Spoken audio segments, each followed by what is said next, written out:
maghihiganti para mabaliw siya kakaisip sa'yo. Yon.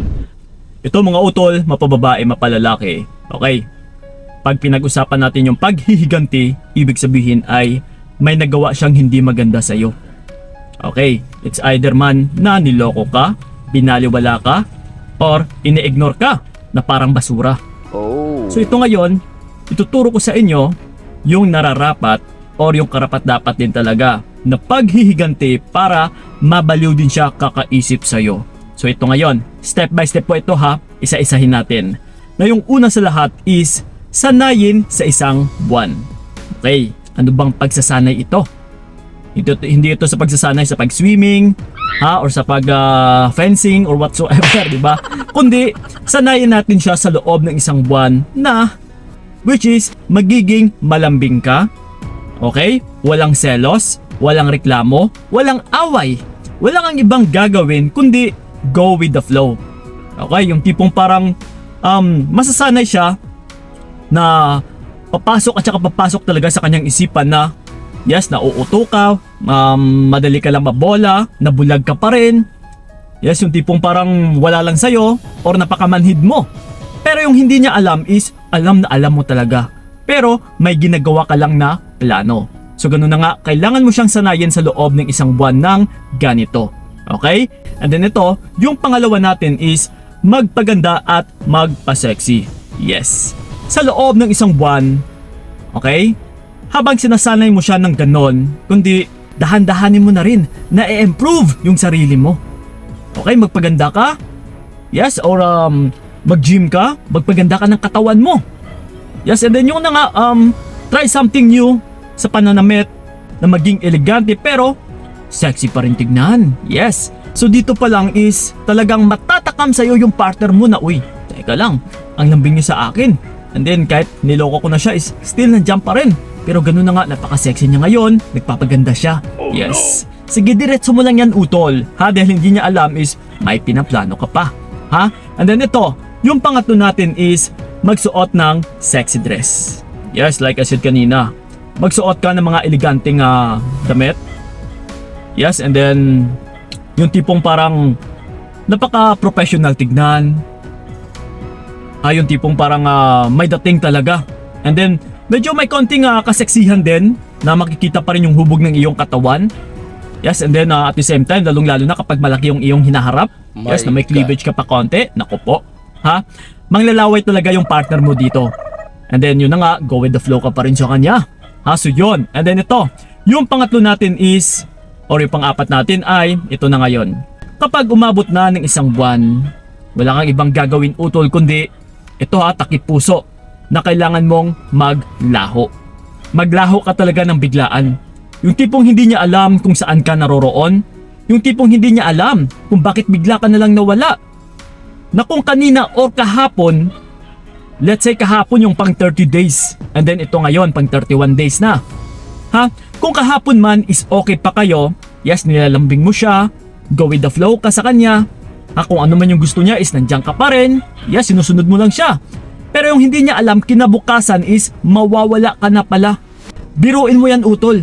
Nasasanay siya doon or nasanay siya doon sa loob ng isang buwan na nandiyan ka palagi. And then sa isang iglap is boom, bigla kang nawala.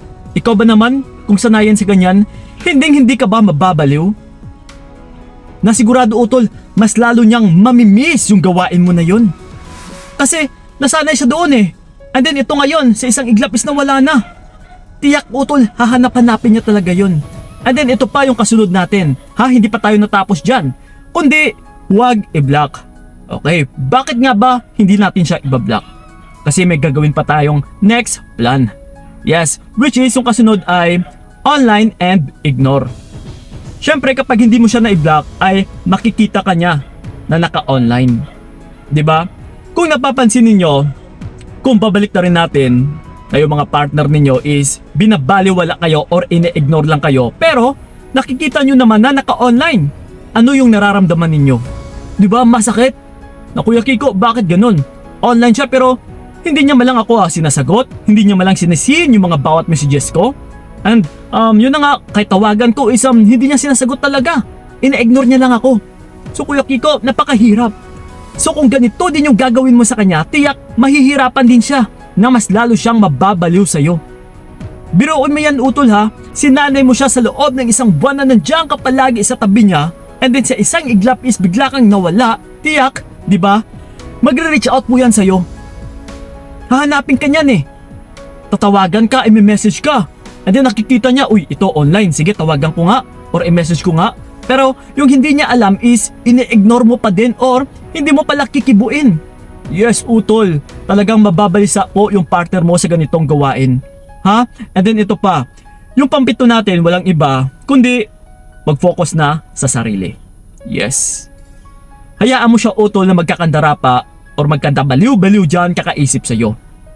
Na dito mo na makakamit yung hustisya na karamihan din talaga na sinisik or gusto makamit na, Kuya Kiko, paano ba makapaghiganti para magkaroon din ako ng hustisya? The once kasi na magawa ko sa kanya ito is magiginhawaan din ako.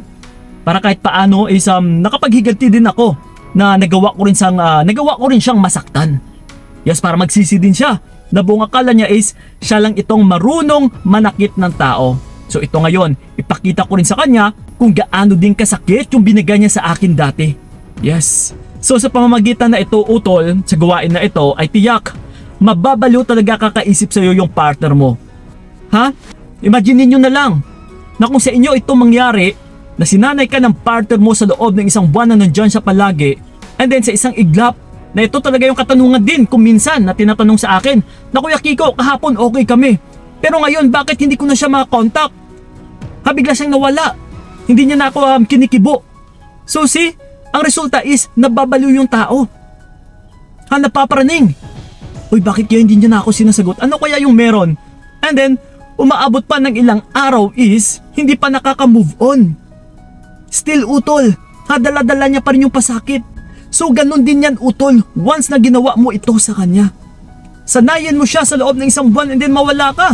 Ang mas masakla pa dito is yung tipong nag-o-online ka pero ini-ignore mo pa rin siya. Nako po. Biruin mo yan ha. Umiikot ka sa kanyang isipan na ang sexy niya dati, napakaganda, gumaganda na siya, pero bigla pang nawala. Nako, and then ito ngayon online, hindi ko pa rin makontak or hindi ko na rin makokontak. Nako, yes, utol, ha? Makakamit mo na talaga yung hinahangad mong paghihiganti. Yes, and then in advance ay kino-congrats ko na kayo, utol, once na magawa ninyo, and once talaga na ma-master nyo na yung gawain na ito, sigurado po yan, magiging maligaya ka po at saka magugustuhan mo yung maging resulta. Okay? So yun po mga utol, sana'y nakatulong yung video na ito, and then sa mga gusto akong makausap one-on-one, PMS na kilang sa aking FB page na pa yung kaibigan ni Kiko. And don't forget to subscribe my YouTube channel and follow my Facebook page. So yun po, maraming salamat talaga. So ingat kayo. God bless and babu! Hanggang dito na lamang kung nakayanan ko, nakawakan kung naranasan ko, bibitawan para malaman mo anong sayang na pinaglaban ko para lamang di manghirapan.